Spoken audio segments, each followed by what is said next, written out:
சிறிய இடைவெளிக்கு பிறகு மீண்டும் கிஸ்கால் டிஎம்டி கம்பிகள் வழங்கும் கேள்வி நேரம் நிகழ்ச்சிக்கு உங்களை மிகுந்த அன்போடு வரவேற்கின்றேன். தமிழகத்தில் தலித்துகளுக்கு எதிரான நிலைப்பாடுகள் தொடர்ந்து நடைபெற்றுக் கொண்டிருக்கின்றன. ஆதரவாக நிற்க வேண்டிய திமுக அதிமுக விலகி நிற்கிறது என்று பிருந்தாக்கார் தெரிவித்திருக்கக்கூடிய குற்றச்சாட்டின் அடிப்படையில் விவாதித்துக் கொண்டிருக்கின்றோம். திரு அறிவுச்செல்வன், நீங்கள் அடிப்படையில் வைக்கக்கூடிய வாதம் என்பது பொது தொகுதிகளில் தலித்துகளை நிறுத்துவதற்கு தயாரா என்ற வாதம் என்பது கேள்விக்கு நிச்சயமாக ஏற்றுக்கொள்ளக்கூடியதாகத்தான் தோன்றும். நடைமுறையில் அவ்வாறு செய்யாதது மட்டுமே ஒரு கட்சி தலித்துகளுக்கு எதிரான நிலைப்பாட்டை கொண்ட கட்சி என்று அதோடு மட்டுமே சுருக்கி பார்ப்பது என்பது எந்த அளவுக்கு சரியா இருக்கும்?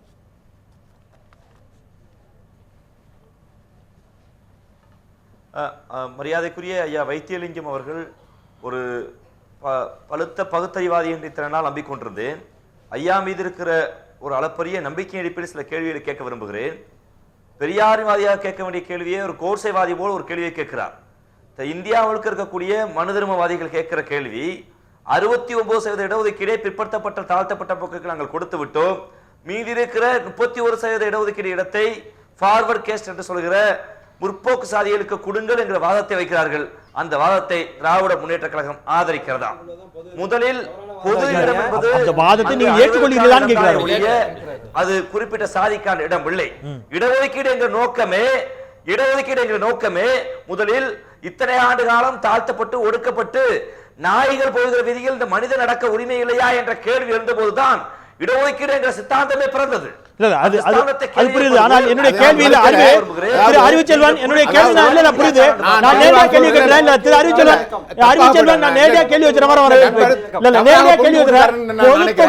தலித்துகளை நிப்பாட்டாத காரணத்தினால் தடை எதுவும் இருக்கக்கூடாது என்பதுதான் மாற்றம் எதுவும் இல்லை. அது மட்டுமே ஒரு கட்சியை தலித்துகளுக்கு எதிரான நிலைப்பாடு கொண்ட கட்சி என்று எப்படி எடுத்துக்கொள்ள முடியும்? செந்தில், ஏனென்றால் அதிகாரம் என்பதுதான் முக்கியம். அம்பேத்கரும் கன்சிராம் சொல்வது போல் அதிகாரம் வருகிற போதுதான் ஒரு மக்களுக்கான உரிமையை நிலையாட்ட முடியும், அங்கீகரிக்கப்படும். ஒரு தலித் என்பவன் தலித் என்று சொல்லி நான் ஏற்றுக்கொள்வதில்லை. இங்க ஆதி திராவிட என்று சொல்லி நான் ஏற்றுக்கொள்வதில்லை.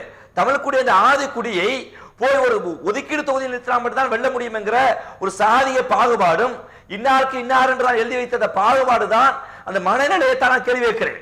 மீண்டும் சொல்வதுதான் இந்த மனநிலையே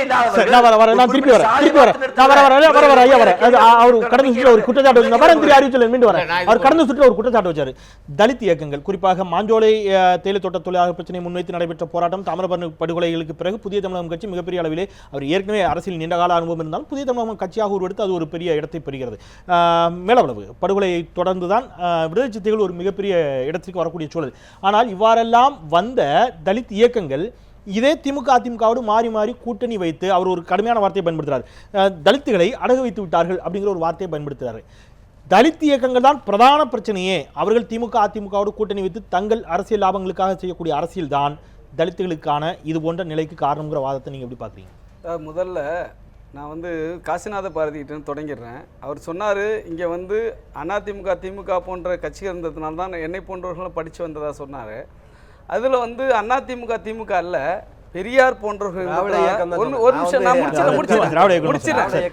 பாபா சாஹேப் டாக்டர் அம்பேத்கர் இந்திய அரசியலமைப்பு சட்டத்தை ஏற்படுத்தி அந்த சட்டத்தில் இடஒதுக்கீட்டை உறுதி செய்யவில்லை என்று சொன்னால் தலித்துகளும் பிற்படுத்தப்பட்டவர்களும் கண்டிப்பாக தந்தை பெரியாருடைய போராட்டம் அதுல இணையுது. 1950 பாபா சாஹேப் அம்பேத்கருடைய அரசியலமைப்பு சட்டம் இல்லை என்று சொன்னால் தலித்துகளும் பிற்படுத்தப்பட்ட மக்களுக்கு எந்த வாய்ப்புமே இருந்திருக்காது. அதனால தான் இப்போ பார்த்தீங்கன்னு சொன்னாக்கா இன்னைக்கு 44 தொகுதிகள் தமிழ்நாட்டில் இருக்குது. சட்டமன்றத்தில் 7 தொகுதிகள் பாராளுமன்றத்தில் இருக்குது. இந்த தொகுதியில் கூட அரசியல் இடஒதுக்கீடு என்கிற அடிப்படையில் அரசியலமைப்பு சட்டம் உறுதிப்படுத்தியதால் தான் அந்த இடம் கூட கிடைக்கிறது. அவர் ஒரு குற்றச்சாட்டு வைக்கிறார், தலித் இயக்கங்கள் தான் இந்த பிரச்சனைகளுக்கு காரணம். நான் பகுஜன் சமாஜ் கட்சியில் இருக்கிறேன். எங்கள் கட்சியினுடைய நிலைப்பாடு இப்படி எந்த இந்துத்துவ சாதிய கட்சிகளோடும் மற்ற கட்சிகளோடும் கூட்டணி வைப்பது என்பது தவறான ஒரு நடைமுறை. அதாவது என்னன்னா, பாபா சாஹேப் டாக்டர் அம்பேத்கர் அரசியல் அதிகாரம்தான் அனைத்து விதமான அடிமைத்தலைக்கும் திறவுகோல், அனைத்து விதமான பூட்டுகளுக்கும் திறவுகோல் என்று சொன்னார். அந்த அடிப்படையில் எங்களுடைய கட்சியினுடைய நிறுவனர் கான்சிராம் அவர்கள் மிக தெளிவாக ஒரு முடிவெடுத்தார். என்னன்னா, மற்ற கட்சிகளோடு கூட்டணி வைப்பது அல்ல, இதன் தலைமையில் மற்ற கட்சி கூட்டணி சேரக்கூடிய நிலையை நான் உருவாக்கணும். சொல்லிடுறேன் அந்த அடிப்படையில் தான் நாங்க உத்தரப்பிரதேசத்துல 4 முறை சரி, ஓகே, ஓகே, ஓகே, அது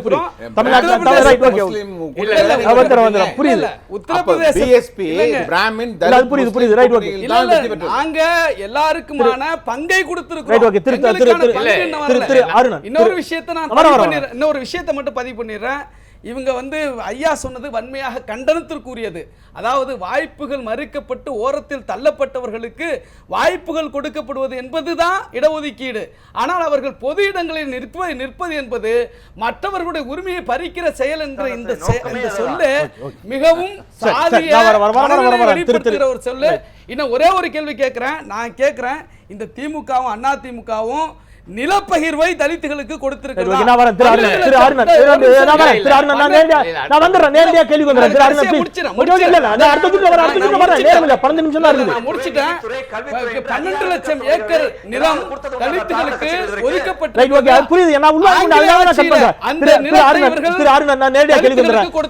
ஒடுக்கப்பட்ட சமூகத்திற்காக இங்கே உருவான கட்சிகள் பெருவாரியாக வைக்கப்படக்கூடிய குற்றச்சாட்டு, பொதுவெளியில் வைக்கப்படக்கூடிய குற்றச்சாட்டு என்பது அந்த கட்சிகளினுடைய தலைமைகள் 2ஆம் கட்டம் 3ஆம் கட்ட தலைமைகள் எல்லாம் செழித்து மிகச் செழிப்பாகவே இருக்கிறார்கள். ஆனால் யாரை வைத்து அவர்கள் யாருக்காக அரசியல் நடத்துகிறார்களோ அவர்கள் இன்னும் அவ்வாறே தான் இருக்கிறார்கள். அதுதான் அறிவுச்செல்வன் ஒரு குற்றச்சாட்டாக வைக்கிறார்.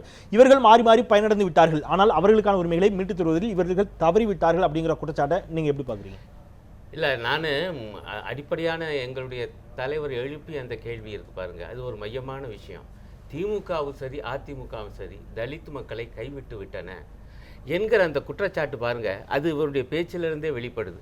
எவ்வளவு சர்வசாதாரணமாக மதிப்புமிக்க நண்பர் இப்படி கேட்டுவிட்டாரே. ரிசர்வ் தொகுதி என்பது தலித் மக்களுக்கு வழங்கப்பட்டிருக்கிற குறைந்தபட்ச உரிமை. இதனுடைய அர்த்தம் பொது தொகுதியிலே அவர்கள் நிறுத்தப்படக்கூடாது என்பதல்ல.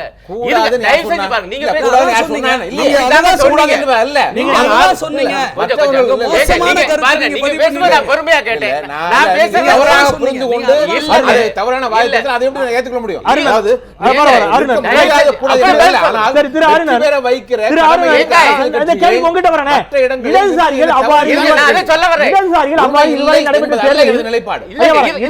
இதுவரை அவ்வாறு தொகுதியில் எத்தனை தலித்துகளை நிப்பாட்டி இருக்கீங்க? இருங்க, இவர் என்ன சொன்னாரு மீண்டும் நினைவுபடுத்தி மாத்தி பேசுறாரு. பொது தொகுதியில எத்தனை நிப்பாட்டி இருக்கீங்க அத சொல்லுங்க. இல்லங்க, அந்த பாயிண்ட் மிக முக்கியம். அப்படி வாய்ப்பை மாத்தி பேசுறாங்க. நீங்க எத்தனை பேர் கேளுங்க.